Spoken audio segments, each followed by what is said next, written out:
Hello po, good afternoon po ulit sa inyo. Pasensya na kayo.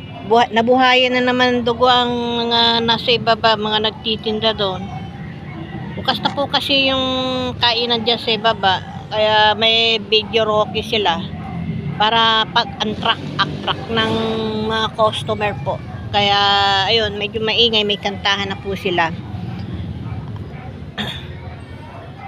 Muli po na maraming salamat sa mga laging nakakaalala at laging nasa Facebook, laging nasa nasa YouTube ko, TikTok, ayan po sila, sa Reel, andyan po sila. Ito po yung pinagtabasan ng leklay. Ayan na. Hindi ko po inalis, tinapon. Ilagay ko sa isang bote, ayan. Ay yung tubig niya, yung pinagbabaran, kumuha lang ako ng konti, yung di ko sinagad. Yung nasa ibabaw para malinis pa rin siya. Ayan o. Pagka bilog, kasi 18 po yata, bilog ang buwan. Babalik ko ulit sa tubig, pasisikatan ko ng sa liwanag ng buwan, tapos sa umaga pasisikatan, at yung huli ay yung insenso. Yun na yan.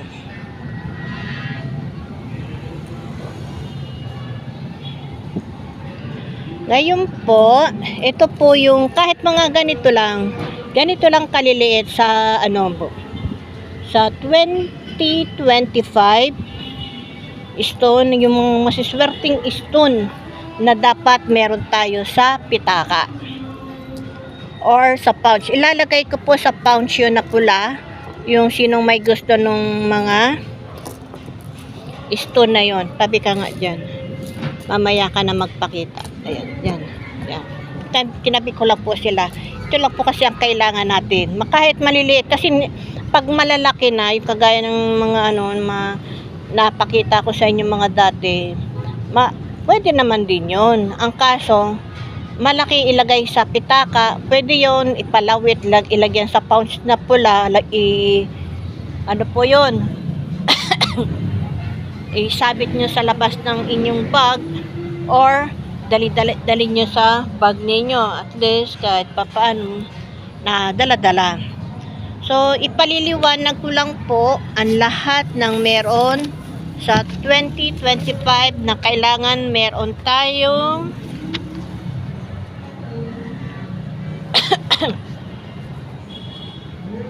meron tayong meron tayong mga hawak nito na siya pong mag-a-attract sa atin.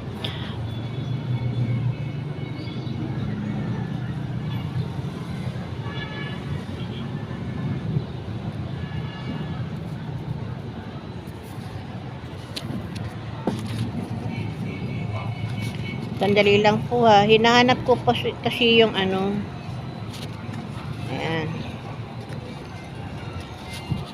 Sige na. Yung black, ang unang stone crystal na meron tayo ay ang black tourmaline. Ayan po, yung black tourmaline na yan. Ayan. Maliit lang po siya, pero maganda po yan ilagay sa pouch na pula.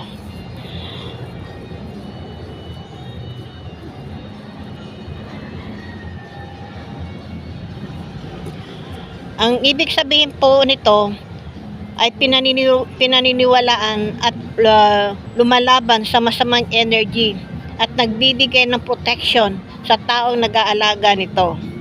Nagbibigay ng energy, lakas, pinalalakas nito ang buong pagkatao. At pinalalakas din po niya yung emotion at nagbabalanse po. Ang black tourmaline po ay maganda sa mga humahawak nito.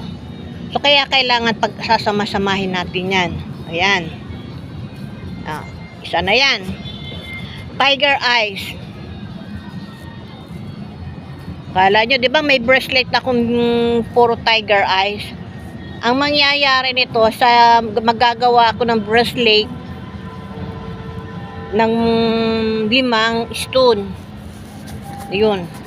Para para naka-bracelet lang sa inyo. Ang ibig sabihin po ng tiger eyes,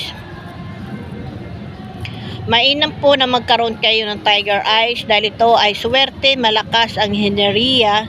Ito ay popular na crystal, healing word.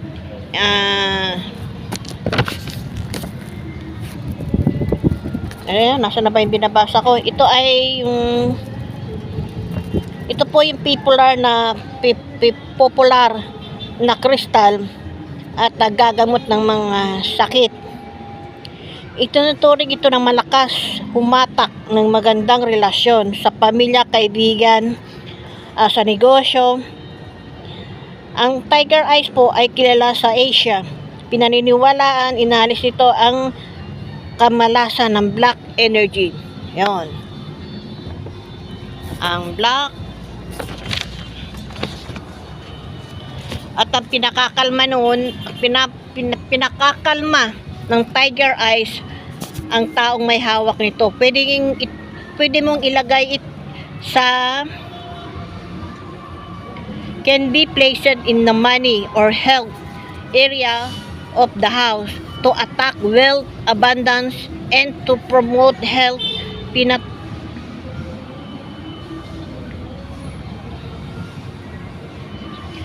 Aray ko, may lamok. Pinatutunayan po ito ng mga may hawak ng tiger eyes. Ito ay nag-a-attract ng pera, protection sa buong pamilya. Yun ang tiger eyes. Machete stone. Ayan pa, machete stone.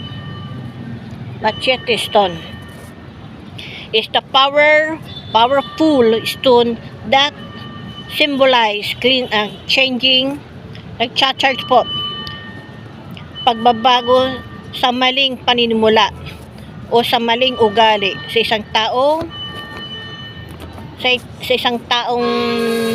nag-i-emotion ba yun?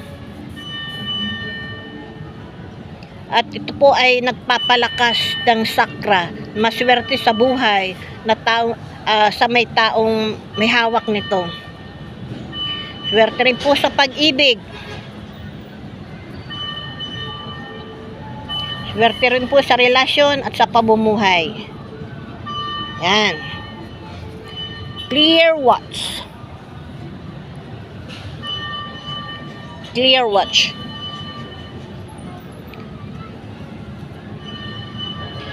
Malakas na sakra binibigay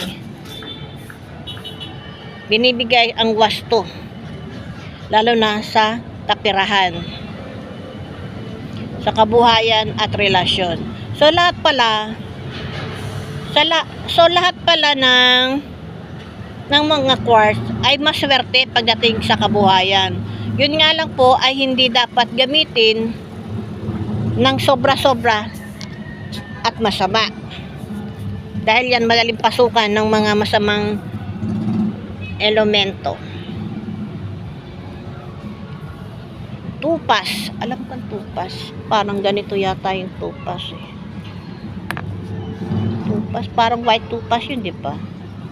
Hanapin ko na lang. Ngayon parang ganyan ang tupas. Tupas.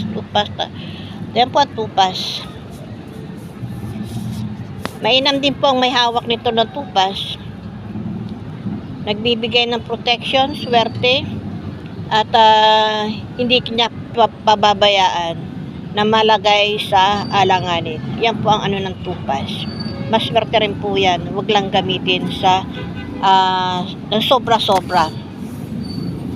So, ayun po, kailangan po na magkaroon tayo niyan. So, kung sino po ang mag-o-order, kung sino po mag-o-order nito, magsabi lang po at gagawin ko na ng lalagyan para po na para naman dala-dala mo lang yan sa wallet mo, dala-dala. Hindi kasi dapat sa plastic eh. Doon sa, 'di ba, siya nga po pala, maalala ko lang. 'Di ba nung nakaraan pa lang namigay ako, 'di ba may plastic na maliit na may mga ganito rin.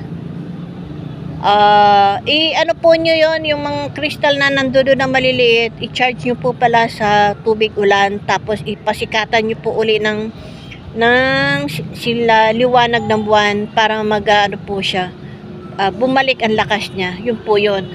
Ayaw ko po siyang ilagay sa plastic na gaya ng sa plastic na binigay ko sa inyo, ganon. Ang gusto ko po, ilagay lang siya sa pouch na maliit, kulay pula. Or makukuha tayo kasi may magpapadala naman po sa akin, tulad ng sinabi ko. Ako po hindi na po ako nakakalabas, nakakapaganting sa malalayong lugar.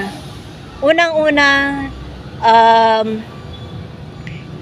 maulan. Lahat ng puntahan ko ay delikado. Saka malambot yung lupa. Malay ba ng mga anak ko kung saan ako pumunta, maya punta kung saan, hindi natin alam na may panganib po pala. Kaya hanggat maaari po, hindi na ako pinapayagan ng mga anak ko na pumunta sa malayo or wala akong kasama. Ayoko na po silang isama kasi mabuboard lang po sila. Hindi sila sanay sa mga ganitong hunting o kagaya ng ginagawa ko, pumunta sa mga lugar, sa mga dagat, sapa o ano pa man. Kung maliligo ka sa dagat, yan, pwede pa, sasama sila. Pero kung hindi naman sila maliligo sa ilog, sa sapa, ayaw nila. Kailangan may kapalit. Sasamahan kita, maliligo kami, ganoon. Kailangan pa na ganyan handaan mo pa ng pagkain kasi nga maliligo ng mga bata, ganoon. Hindi ko nila sila sinasama. Gusto ko ako na lang mag-isa para solo kong hindi ko na problemahin o maghintay. Nasa na si ganito, nasa na si ganon. Abala po sa oras. Imbis na matapos ka na, hindi matatapos. Kaya yun, hindi na lang po ako umaalis. Saka hindi po maganda. Nung summer, di ba? Sabi natin, hindi pwede rin sa summer kasi super init. Pinagbabawalan din ako ng lumabas kasi nga po mainit. Delikado po sa akin kasi may high blood po ako. Delikado po sa akin ang sobrang init. Kaya yun po, hindi po ako binigyan ng mga anak ko ng pagkakataon na maghunting ng ganong kainit. Nung kami lang, si Poor Heart nga inahilo nung namasyal kami. Sa kanila pa yun ako pa kaya, mas bata-bata pa si Poor Heart sa akin. Kaya po yun. Pasensya na kayo kung hindi na ako nakakapagpunta ng malayo. Ang ginagawa ko po, yung mga pinsan ko sa Bicol, sila na po, kinausap ko na lang kung ano yung makukuha mo. Sila po kasi yung naghahanap ng ginto sa kalupaan. Nagkakabot ng ginto sa mga sapa, ganon, para makakuha ng ginto. May ginto nga po ako, nakadikit pa sa bato Sila na lang po ang pinagagawa ko. Yung gawain ko, sila na po ang gumagawa. Ngayon, yun nga lang, may bayad na. Siyempre, pag may bayad, iba na rin po yun. Ang sabi nila, ate, huwag ka nang lumusong, huwag ka nang bumaba, kami na lang. Bigyan mo na lang kami ng pagkain, bigyan mo na lang kami bayaran mo na lang kami ng pagod namin. Sabi ko, walang problema naman, yun ang sabi ko. Kaya sila po ay nagtatrabaho sa akin. Sila na po nagtatrabaho sa akin para makakuha po ng ipakikita o pamimigay, ganun. Hindi pa tayo nakakapamigay, matagal na, yun. Pasensya na kayo, sorry na. Kasi po, inuuna ko po trabaho. Pag wala po akong trabaho, hindi ako pa-shipping. Alam nyo naman po ang shipping ko, di ba? Ako ang sumasagot pag namimigay tayo. Pag wala akong shipping, wala akong maipadala ng pera doon sa mga pinsan ko sa Bicol. Ayun, wala talaga tayong ipamimigay. Alam mo naman, pera kapag pera talaga ang ang bayaran. Okay na yun. Wala naman akong problema doon. Kung pagdating sa anuan. Basta hanapan lang nila ako. Kasi mga lalaki po yung mga pinsan ko nagkakabot ng ginto. Sila po ang naghahanap doon. Minsan po nakasingit po yun sa mga bato-bato. Pinupukpok pa nila para makakuha ng mga kristal. Minsan naghuhukay pa sa mga lupa. Tinitingnan doon sa sa mga sa dagat. Yun. Siyempre may pamilya rin po diyan. Kaya naman po yung nagagastos, binabayaran ko rin po. Ngayon, nakarating po sa sa kapatid ko sa US. Nasa US yung kapatid ko. Ang ginagawa, mahilig silang mag-asawa mag-hunting din, nakagaya ko rin. Doon nila nalaman na doon nila nalaman yung mga pinaggagawa ko. Kaya pag galing sila doon sa ilog o doon sa dagat, nangahanting na po yun. Pinadadala na po sa akin. Ang binabayaran ko lang po ay yung parang wala nung nakaraan. May dumating sa akin. Wala naman akong binayaran. Kinuha ko lang po sa post office. Yun lang. Pero may bayad pa rin po konti pag nasa post office na eh. Pero pa ako nagpapadala, malaki ang bayad. Kaya wala akong ilalaki ng bayad sa post office pag labas ng ibang bansa. Kaya po hanggat maaari, dito lang, Metro Manila lang, kaya ko pang mag-shipping. Kaya nga po nagtatrabaho ako para may pang-shipping. Pag wala pang-shipping, walang pamimigay. O, diba?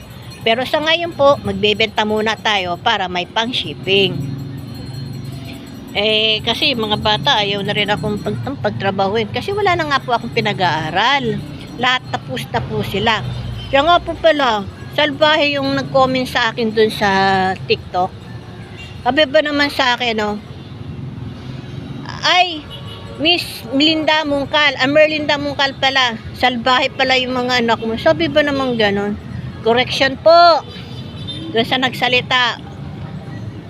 Unang-una, hindi po napakadami ang anak ko. 3 lang po sila, isang babae, 2 lalaki.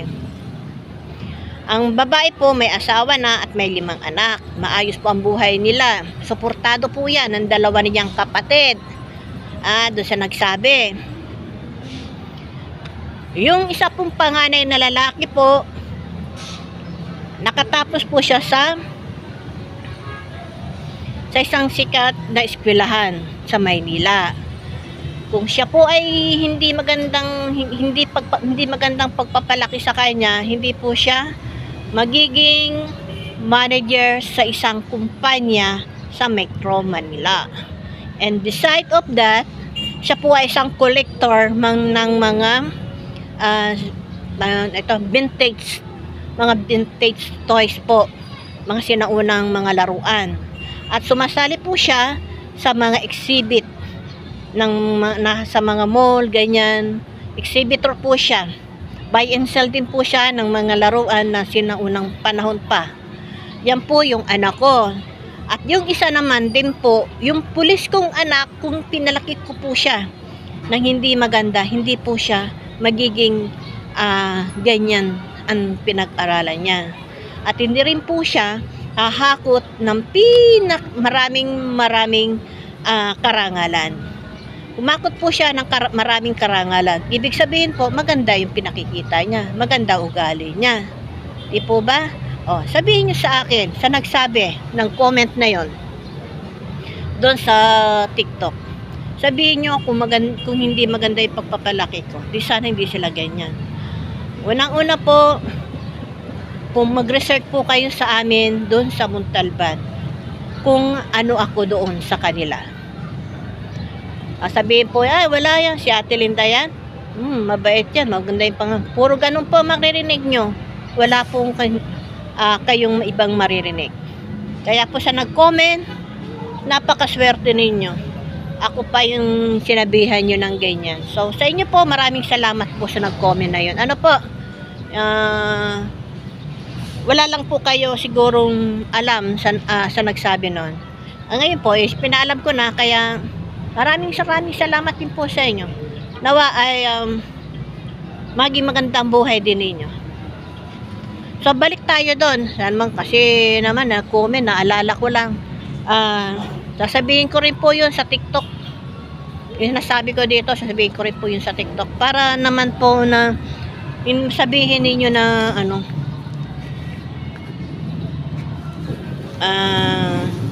baka sabihin ninyo, ganun nga. Hindi po. Wala lang po talagang alam, hindi nyo po nakasama yung mga anak ko, kumakasama lang ninyo ang mga anak ko, yun po, mabait po sila, wala po akong masasabi sa kanila. Lahat po ng respeto, lahat ng pagmamahal at alaga ko sa mga anak ko, ibinigay ko po sa kanila. Dito na po ako tumanda sa pagtatrabaho kong ito. Dito na po ako tumanda na ibigay ko po ang lahat ng suporta ng mga anak ko. Kaya mali po yung inaakala nyo. Ano pa? Sorry na lang sa mga nag-comment ng ganon sa TikTok. Sorry po. Wala lang po kayong alam. No, balik tayo mga kamutyaan. Nadali tayo doon sa sa comment na yun Wala pong masamang tinapay. Sorry. Balik tayo kamutyaan. So ganon na nga po.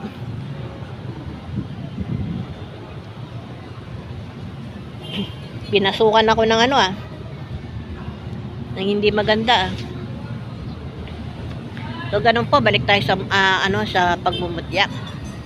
Kaya po ako yung hindi nyo na ako napapanood sa mga sapa, ilog at dagat kasi pa unang-una hindi po maganda ang weather natin ngayon. Alam mo naman wet and dry tayo naman di ba? Alam niyo 'yon. Kaya ang nagtatrabaho po sa akin, ang gumagawa ng mga ito ay yung mga anak, yung mga ko na lang po. Yung mga pinsan ko po. At hindi naman ako nakakalimot na magbigay sa kanila ng konting halaga para panggastos nila, ganon. Kaya yung mga nakikita ninyo, galing po yun sa kanila. At nagpapasalamat ako sa mga pinsan ko at hindi nila ako nakakalimutan. Hindi nila sinusuportahan nila ang aking kalokohan. Yun nga po. Ano po? At meron pa po akong ipakikita sa inyo na isa pa. Yun po ay